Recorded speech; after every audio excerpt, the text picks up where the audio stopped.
Te ruego que me hagas un diagnóstico de, tu opinión, cómo tenemos al aragonés en Aragón en este momento.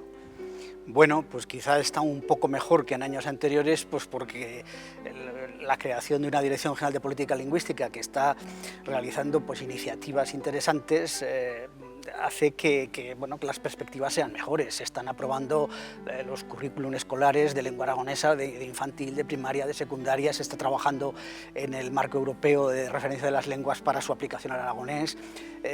Ha habido un convenio del Gobierno de Aragón con la Universidad de Zaragoza para incentivar la investigación. Se ha iniciado, por ejemplo, en 3 centros pilotos la enseñanza en aragonés como lengua vehicular.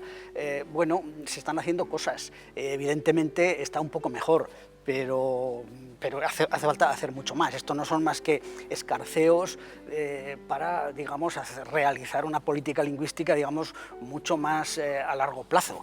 Entonces, yo soy optimista, pero también soy consciente de que, pues todavía hay mucha gente que ve el aragonés como una lengua de paletos, de pueblo, es decir, el prejuicio y por otra parte, pues los hablantes tradicionales, mayores, van desapareciendo y van quedando solo gente que tiene el aragonés como segunda lengua.